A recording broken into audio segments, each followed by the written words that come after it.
Well, looky here. Google admits censorship under Biden, promises to end bans of YouTube accounts. Thousands of Americans censored for political speech.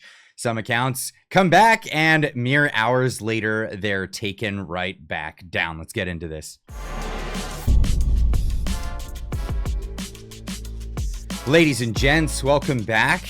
You know, I'm on YouTube, and I've been dancing around the censorship for years and years, use euphemisms and different things like a lot of other creators on this platform for things that we want to say so that we don't get taken off, banished from this place. Now, we were told that this is going to change and things were going to get better, but it looks like right out of the gates, things are not getting better. And before anyone says, I'm not a fan of Nick Fuentes. I don't like the things he has to say. They're abhorrent. A lot of things are abhorrent for me. I do like Alex Jones, though, by the way, and he may have made mistakes in the past. But that's all in the past, and we're moving forward. People are being told they're persona non grata. Now, in the famous words of Charlie Kirk, I'm not going to say them because he can say them himself. His life, his work, everything has been immortalized at this point. But this is very important. This is a very important key piece of this puzzle. When people stop talking, really bad stuff starts. When marriages stop talking, divorce happens. When civilizations stop talking, civil war ensues. When you stop having a human connection with someone you disagree with, it becomes a lot easier to want to commit violence against that group. What we as a culture have to get back to is being able to have a reasonable disagreement where violence is not an option. Where violence is not even an option. But what happens when you censor people and when you push people into the fringes of society? Well, that happens. And guess what? Google, YouTube, a number of other platforms, Twitter at one point was doing this with the government backing. And well, here comes the news. That's right. White House Judiciary, or the House Judiciary, GOP, puts this one out there saying, big win for freedom. Google admits censorship under Biden, promises to end bans of YouTube accounts of thousands of Americans censored for political speech. What kind of political speech has it been? Well, it's always been on one side. It's always been the right being censored by the left. And we all know this as YouTube creators. We have to dance around words. We have to say certain things, and certain videos get taken down and you don't know why, and you have to guess. They don't tell you specifically what it was in your video that got taken down. You just have to guess, and you have to self-censor to the best of your ability. Now, this was Representative Republican Jim Jordan. He made a thread on Twitter saying, or X, sorry, saying, breaking, due to our oversight efforts, Google commits to offer all creators previously kicked off of YouTube due to political speech violations to return to the platform. But that's not all, and here's a thread. Now, I'm going to go over this in my live stream because it's quite a long thread, so make sure you subscribe to the channel. I'll be doing a live stream tonight at 6:30 Pacific time. That's 9:30. Oh, sorry, it's 5:30 Pacific time, 8:30 Eastern. Make sure you're tuned in. Make sure that notification bell is rung, and then you'll get notified for that. But this is a long piece. I'm going to go over a lot of this, but the TLDR here.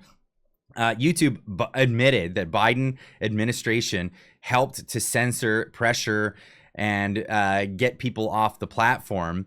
Then it was unacceptable and wrong. They've admitted wrongdoing in this case, and they've committed to being better about it. They've actually committed to being better about it. So what happened? Well, Alex Jones and Nick Fuentes, they both made new channels on the platform, and only mere hours later, they were taken down. Here's the Independent saying Alex Jones and Nick Fuentes taken off YouTube hours after rejoining despite MAGA reinstatement hopes. Takedown comes hours after YouTube announced the pilot program allowing some banned creators to come back. Newly created YouTube accounts for the conspiracy theorists. I mean, it's always got to be that. Alex Jones, for all intents and purposes, has been right about many things. So how much is it conspiracy fact? I mean, if things are happening, I mean, he reported on the fact that YouTube was censoring people with the backing of the Biden administration, and we were told that that was a conspiracy theory. Now here it is. here we are with this. And far-right commentator Nick Fuentes, who I think is an actual POS, let me tell you. I mean, he's definitely not for, I don't know, interracial marriages like one that I'm actually in, and of 19 years, by the way. Thank you very much. And I don't really get along with his ideas, but that doesn't mean that I don't think that they shouldn't. I don't think that they should be not allowed. That's the thing. I think even the worst ideas need to be out there so that people can scrutinize them, or else they get put into these dark shadows and they foment, just like a lot of the stuff that we're hearing about on Discord with some of these transitioning people communities, where things are fomenting and then they turn into real violence down the road. Don't want that. So we want this stuff out in the open so we can scrutinize these individuals. They were both taken down hours after their creation, despite anticipation that the platform would begin reinstating banned accounts. The censorship war is still on, it looks like. Who's this? Brennan Morello of Jones Infowars Network said in a video on Thursday. They're trying to stop Infowars. They're trying to stop Alex Jones. Well, I mean, if you thought that wasn't the case, I think they've proven it so far. I think they've really let that be known. And now this morning, Vivek Ramaswamy has come out and said, I can't do this privately. I could have done this privately, but you've done this so publicly. I think I'm going to do this publicly now. And here he is to talk about this. This is a message for the leadership of YouTube. Frankly, I probably could have called you privately, but I think it's better to just talk about this in the open on this particular issue. My understanding is in the last 24 hours, you locked the accounts and shut down the accounts of two guys, Nick Fuentes and Alex Jones. They have big followings on the American right. I think it's better if you just unlock those accounts and let the guys be heard. And I say this not because I'm some particular fan or vice versa. At least one of them, Nick, is probably not a particularly big fan of mine. No more than Jimmy Kimmel is, by the way, for very different reasons. That's beside the point. It doesn't matter. The reason I'm asking you to do it is that censorship isn't good for America. It's antithetical to our culture. And we're the country on God's green earth where we're able to talk to each other in the open. And I want to credit YouTube and Google and your parent company and so much of your competitors in Silicon Valley for creating the first instance of the free and open internet with search engines. It's a beautiful thing for democratizing speech. But I think we take a step in the wrong direction when we choke those same technologies that allow us to access open debate and open ideas. It breeds discontent. It breeds frustration. It actually breeds mistrust.